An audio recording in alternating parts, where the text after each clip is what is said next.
Guys, स्वागत है आपको एक बार फिर से एमएससी मैथमेटिक्स क्लासेज में। दोस्तों, आज अपन एमएससी मैथ्स प्रीवियस ईयर के लिए पढ़ रहे हैं। तो यहाँ पर हमने जो अपना मशीन्स वाला जो पेपर होता है, जो हाइड्रो प्लस रिजिड बॉडी से मिलकर बना है, को पढ़ रहे हैं। इसमें हमने यूनिट 4 जो है वो स्टार्ट कर दी है। आज अपनी यहाँ पर 4th क्लास होने वाली है। इससे पहले मैंने आपको 3 क्लासेस प्रोवाइड करवा दी हैं। अगर आपने उन सभी क्लासों को नहीं देखा है तो आप प्ले लिस्ट में जाइए, वहाँ पर आपको वो क्लासेस मिल जाएंगी। साथ में आई बटन में भी उनका लिंक जो है वो यहाँ पे शो हो जाएगा। ठीक है, आप सभी से एक रिक्वेस्ट है, अगर आप हमारे चैनल पर नए हैं तो प्लीज़ चैनल को सब्सक्राइब कीजिए, अपने दोस्तों के साथ शेयर कीजिए, और अगर आप क्लासों को फ़ायदा होता है तो क्या करेंगे, लाइक भी ज़रूर करेंगे, है ना। इससे क्या मिलेगा, मोटिवेशन मिलेगा। आज अपन बात करेंगे equation of continuity in polar coordinates के लिए। किसके लिए बात करेंगे, पोलर कोऑर्डिनेट्स के लिए अपन इस चीज़ के बारे में डिस्कस करेंगे। ठीक है, इससे पहले भी हमने इक्वेशन ऑफ कंटिन्यूटी के बारे में पढ़ा है और कार्टेशियन कोऑर्डिनेट्स के बारे में पढ़ा है। साथ ही मैं आपको और बताना चाहूँ तो हमने यहाँ पर सिलेंड्रिकल कोऑर्डिनेट्स जो हैं उनके बारे में भी पढ़ा है, यानी कि उनके लिए हमने क्या किया था, इक्वेशन ऑफ कंटिन्यूटी जो है वो पढ़ा था। ये तीन चीज़ें यहाँ पे हैं, सिलेंड्रिकल कोऑर्डिनेट्स, कार्टेशियन कोऑर्डिनेट्स और ये पोलर कोऑर्डिनेट्स। तो यहाँ से हर बार आपको एक सवाल देखने को मिलता है। ठीक है, तो ये वाला जो सवाल है पोलर कोऑर्डिनेट्स वाला, ये आपसे 2014 में पूछा गया था, 2016 में पूछा गया था, और ये 2018 में भी आपसे पूछा गया था। ठीक है, तो हो सकता है कि इस बार के लिए ये वाला क्वेश्चन जो है ज़्यादा इंपॉर्टेंट हो। ठीक है, तो यहाँ पे अपन क्या करना पड़ेगा, डायग्राम जो अपन यहाँ पे शो करते हैं, इस डायग्राम में जो भी बातें मैं यहाँ पे बोल रहा हूँ वो आपको थ्योरेटिकली भी लिखनी होती है। ठीक है, थ्योरेटिकली भी आपको क्या करना होता है, उन चीज़ों को दिखाना पड़ता है। ओके, तो यहाँ पे ये वाई डायरेक्शन है और ये वाली एक्स डायरेक्शन है, ये वाली क्या है, जेड डायरेक्शन है, याद रहेगा। यहाँ पे जो वेलोसिटी है वो मैंने मानी क्यू थीटा, यहाँ की जो वेलोसिटी है वो मैंने मानी क्यू आर, और यहाँ की जो वेलोसिटी होगी वो होगी क्यू फाई। ठीक है, क्योंकि यहाँ पे आर, थीटा और फाई, इनके बारे में बात करेंगे अपन। ठीक है, ये कोऑर्डिनेट्स हैं, मतलब ये पोलर कोऑर्डिनेट्स हैं, आर, थीटा और फाई। ठीक है, यहाँ पे इनकी जो वेलोसिटी होगी, तो एक्स डायरेक्शन में जो वेलोसिटी होगी वो होगी डेल आर, थीटा डायरेक्शन में जो वेलोसिटी होगी वो क्या होगी, आर डेल थीटा, और जेड डायरेक्शन में जो वेलोसिटी होगी वो होगी आर साइन डेल फाई। ठीक है, तो ये इनकी वेलोसिटीज होंगी। ये चीज़ें आपको एज ए थ्योरेटिकल भी लिखनी होंगी। अब यहाँ पे अपन क्या करते हैं, पोलर कोऑर्डिनेट से मतलब किसी कोई प्लेन है, उस प्लेन से हमने क्या किया, एक टुकड़ा निकाला। ठीक है, तो टुकड़ा कुछ इस तरीके से हम निकालते हैं, थोड़ा डायग्राम में आप अच्छे से शो करेंगे। ठीक है,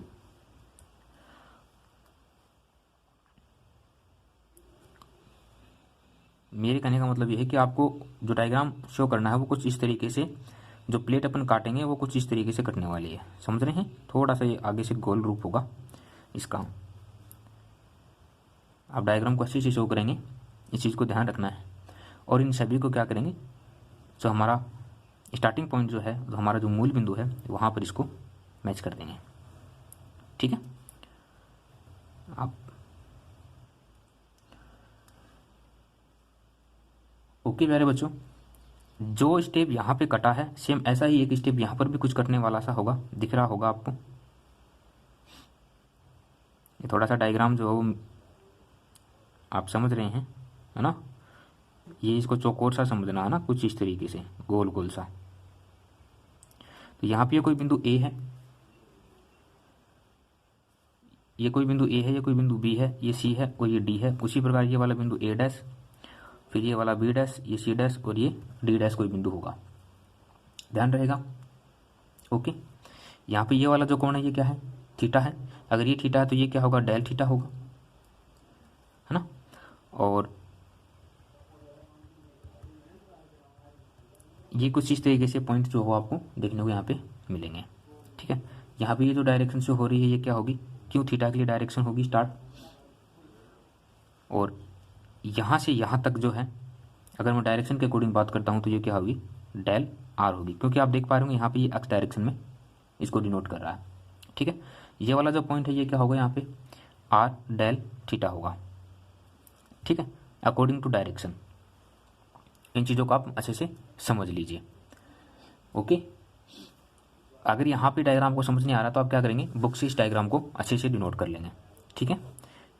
डायरेक्शंस को मैं एक बार फिर से शो कर देता हूँ यहाँ पे आपके लिए। ये एक्स है, सॉरी ये वाई है, ये एक्स है और ये जेड है।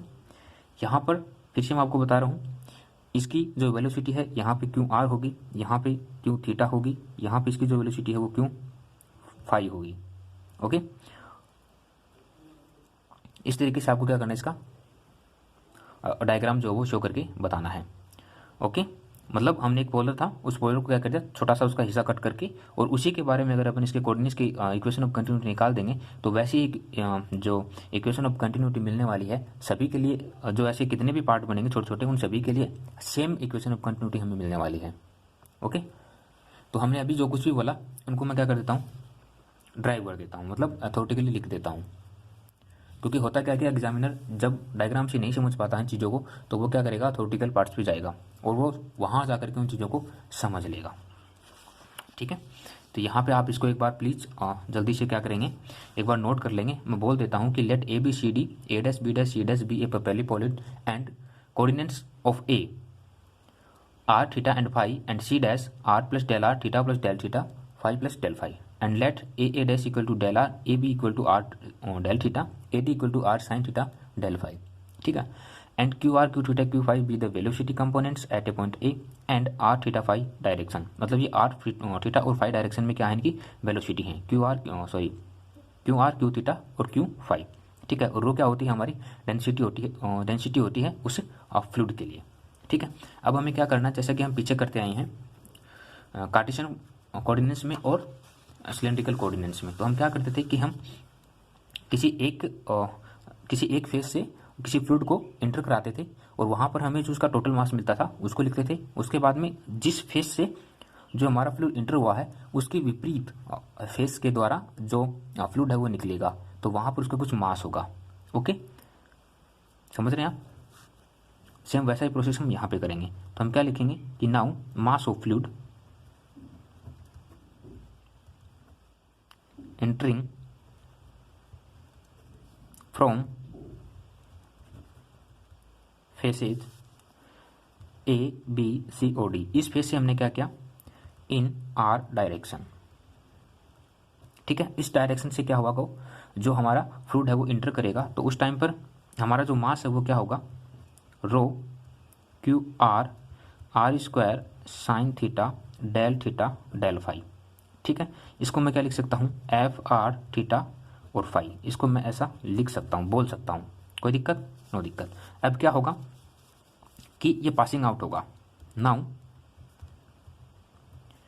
मास of fluid passing out from faces A dash B dash C dash और D dash in R direction. मैं आपको किसी एक डायरेक्शन के बारे में यहाँ पे बता रहा हूँ, आपको सभी को शो करके बताना है। तो वो क्या होगा, f r plus del r theta and phi, इसको मैं क्या लिख सकता हूँ, F R theta phi plus del f upon del r into del r plus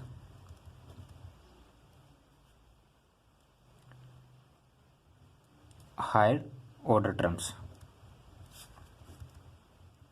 ठीक है। अब क्या करेंगे कि जब फ्लूइड जो है वो किसी फेस के द्वारा एंटर हुआ और किसी फेस के द्वारा बाहर निकला तो उससे हमें क्या मिलेगा, एक टोटल जो फ्लूइड का जो मास है वो मिलेगा। यानी कि हम क्या बोल सकते हैं कि हमें जो टोटल एक्सिस जो मास होगा वो क्या होगा, एक्सिस मास इन आर डायरेक्शन, ठीक है, इन यूनिट टाइम।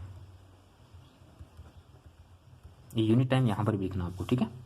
तो वो क्या होगा, minus del f upon del r into del r. अब यहाँ पे माइनस चिन्ह क्यों आया, क्योंकि हम जिस वेग से फ्लूइड को इंटर कराएंगे तो उसी वेग से वो फ्लूइड जो वो बाहर नहीं निकलेगा, यानी उसके मान में कुछ कमी हो जाएगी, इसलिए यहाँ पे माइनस चिन्ह जो हम यहाँ पे काम लेते हैं। यहाँ पे इसकी वैल्यू रखेंगे del upon del are rho Q R are square sine theta del phi del r, ठीक है। इसको मैंने माना इक्वेशन नंबर फर्स्ट। इसी प्रकार हम क्या बोल सकते हैं कि थीटा डायरेक्शन में होगा एंड फाई डायरेक्शन में होगा, है ना। तो हम क्या बोल सकते हैं, सिमिलरली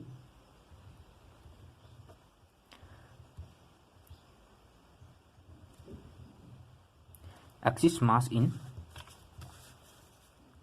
थीटा डायरेक्शन, ठीक है। तो थीटा डायरेक्शन में जो वो क्या होगा, वो होगा हमारा माइनस, यहाँ पे माइनस साइन साथ रहेगा, minus del upon del theta rho sine theta q theta r del theta del phi, इसको नाम दिया equation number 2।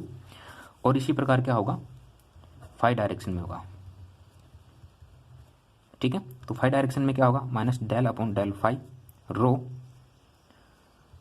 Q phi R del theta del phi, इसको नाम दे दिया इक्वेशन नंबर 3। अब देखिए आर डायरेक्शन में, थीटा डायरेक्शन में, यहाँ पे ये आर डायरेक्शन है, ये थीटा डायरेक्शन है, और यहाँ पे ये जेड फाई डायरेक्शन है। तो इन सभी डायरेक्शन से मिलाकर के हमें कुछ टोटल मास जो है वो मिलने वाला है उस फ्लूइड का। तो वो क्या हो जाएगा, टोटल मास ऑफ फ्लूइड। तो हमें क्या करना है, equation fluid, equation first plus second plus third, यानी इक्वेशन फर्स्ट सेकंड और थर्ड को हमें क्या कर देना है, ऐड कर देना है। जैसे हम इनको ऐड कर देंगे तो हमें जो टोटल मास जो है वो मिल जाएगा, ठीक है, तीनों डायरेक्शन में। तो वो क्या होगा भाई, इन सभी को जोड़ देते हैं फटाक से। माइनस मैंने बाहर ले लिया। एक चीज़ को ध्यान रखना, यहाँ पे देखो del theta del phi del are, del theta del phi del r, सभी में हमें क्या मिल रहा है, del theta del phi del I जो है वो क्या मिल रहा है, कॉमन मिल रहा है। तो साथ में मैं कॉमन ले रहा हूँ और माइनस चिन्ह को भी साथ में क्या ले रहा हूँ, कॉमन ले रहा हूँ। तो हमारे पास जो फंक्शन है वो क्या बचेगा, del upon del are rho Q R square sine theta plus del upon del theta rho sine theta और R Q theta, R Q theta.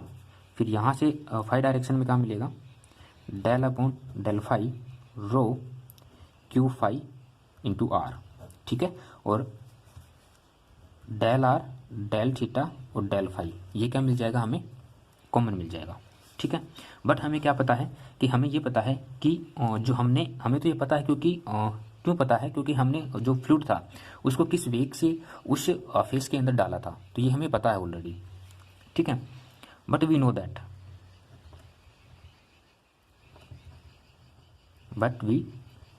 That the total mass of the fluid, total mass of fluid वो क्या होगा, rho are square sine theta del are del theta और del phi, ठीक है। तो ये क्या होगा, टोटल होगा उस चीज़ के, ठीक है। अब क्या होगा प्यारे बच्चों कि जो फ्लूइड हमने डाला था वो क्या होगा, उसमें थोड़ा बहुत इंक्रीमेंट होगा, यानी कि वो इंक्रीज होगा, ठीक है। तो इक्वेशन नंबर 4, इसको मैंने नाम दे दिया इक्वेशन नंबर 4। अगर वो इंक्रीज होता है तो उसमें इंक्रीज होगा, तो उस वाली तब क्या कंडीशन बनेगी,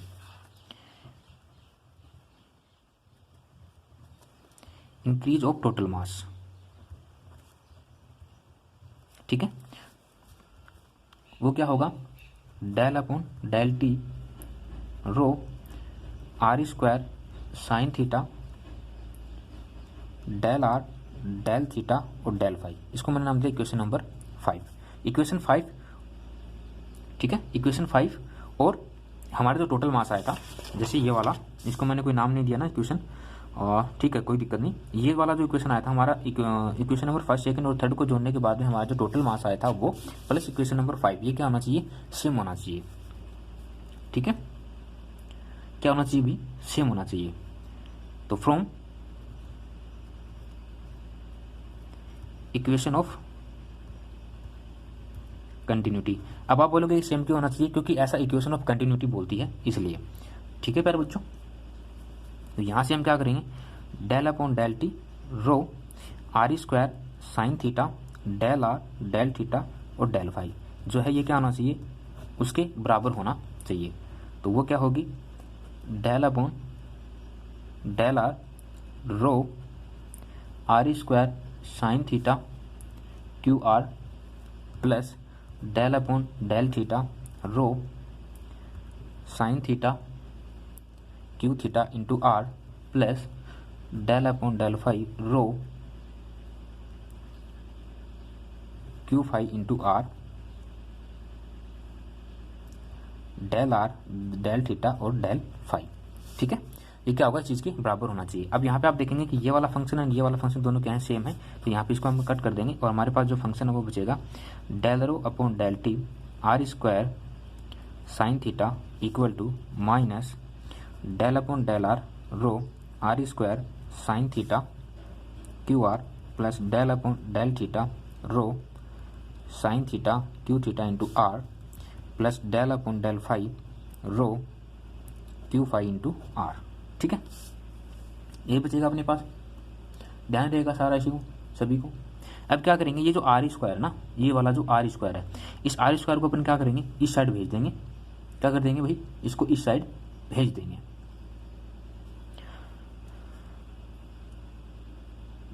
यहां पे साइन थीटा नहीं था, ओके कोई दिक्कत नहीं। देखते हैं, मुझे ऐसा लग रहा है कि छोटी मोटी एरर जो है वो अपने पास यहाँ पे आ चुकी है। चलो भाई कोई बात नहीं, हमारे पास कोई एरर जो है वो नहीं आई है, कोई एरर हमने फाइंड आउट नहीं करी है, तो ये तो अच्छी बात हो गई कि हमने कोई एरर जो फाइंड आउट नहीं करी। अब हम क्या करेंगे, ये जो आर स्क्वायर साइन थीटा जो है इसको क्या करेंगे, इस वाले टर्म्स में भेज देंगे। ठीक है, इस वाले टर्म्स में इसको भेज देंगे, प्लस ये जो माइनस वाला साइन चिन्ह होता है इसको इस टर्म को इस साइड ले जाएंगे। तो ये क्या हो जाएगा, ये तो 1 में चला जाएगा और ये हो जाएगा इस साइड जाएगा, तो सारा क्या हो जाएगा, प्लस में हो जाएगा। तो हमारे पास फाइनली जो इक्वेशन बनने वाली है वो क्या बनेगी, del rho upon del t plus 1 upon r square del upon del are rho are square q r. ठीक है, साइन थीटा जो यहाँ था ये साइन वाला थीटा से कट जाएगा, तो समझ रहे हैं आप, plus 1 upon r sine theta del upon del theta, यहाँ से हमारे पास बचेगा rho sine theta q theta. ठीक है, plus 1 upon r sine theta del upon del phi, और यहाँ से अपने पास बचेगा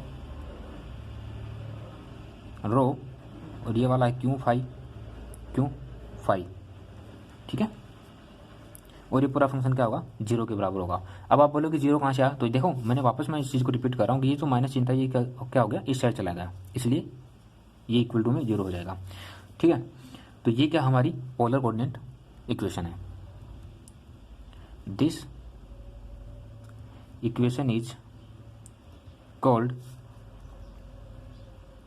polar coordinate equation of continuity, equation of continuity. ठीक है पर बच्चों, मुझे उम्मीद है कि मैंने आपको जो कुछ भी बताया वो आपको समझ आया होगा।